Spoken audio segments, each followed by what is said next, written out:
រឿងយើងរួមគ្នាថែរក្សាបរិស្ថាន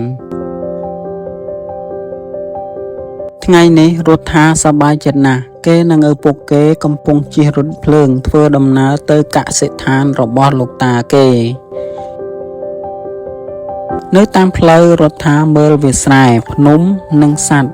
ហើយនិយាយទៅកាន់ឪពុកតាខ្ញុំនឹងទៅហែលទឹកលេងក្នុងទន្លេដ៏ធំខ្ញុំនឹងចាប់ត្រីមួយចំនួននិងឡើងដើមឈើទៀតឪពុករបស់រដ្ឋាបន្ថែមហើយជិះលើខ្នងក្របីចាប់កង្កែបនិងបេះផ្លែឈើដូចប៉ាធ្វើការពីក្មេង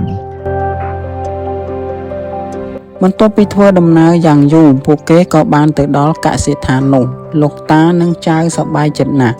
នៅពេលបានជួបគ្នាប៉ុន្តែបន្តិចក្រោយមករដ្ឋាបែរជាក្រៀមក្រំចង់យំទៅវិញតើមកពីមូលហេតុអ្វីរដ្ឋាដឹងថាវាមិនអាចហែលទឹកវាមិនអាចជិះទូកហើយវាមិនអាចចាប់ត្រីបានទេលោកតាបានប្រាប់វាទន្លេត្រូវបានបំពុលហើយវាកខ្វក់ណាស់ត្រីមិនអាចរស់នៅបានទេរោងចក្របានបង្ហូរទឹកកខ្វក់ចូលក្នុងទន្លេចំណែកមនុស្សក៏បំពុលទឹកទន្លេដោយបោះកាកសំណល់ផ្សេងដែរកន្លងមកនេះមានការអប់រំអំពីការបំពុលនេះដែរប៉ុន្តែយើងត្រូវការពេលយូរទើបទទួលបានផលរដ្ឋានិយាយដោយក្រៀមក្រំលោកតាតើចៅអាចទៅមើលដើមឈើធំៗនិងបេះផ្លែឈើបានឬទេលោកតានិយាយដោយការសោកស្ដាយឈើជាច្រើននៅក្បែរភ្នំត្រូវគេកាប់អស់ហើយឪពុករដ្ឋាមើលតាមបង្អួចឃើញដើមឈើតិចតូចប៉ុណ្ណោះគាត់និយាយដើមឈើនៅសល់តិចតួចណាស់ដូច្នេះសត្វព្រៃក៏ខ្សត់ដែរតាងក់ក្បាលតិចតិចនិងនិយាយ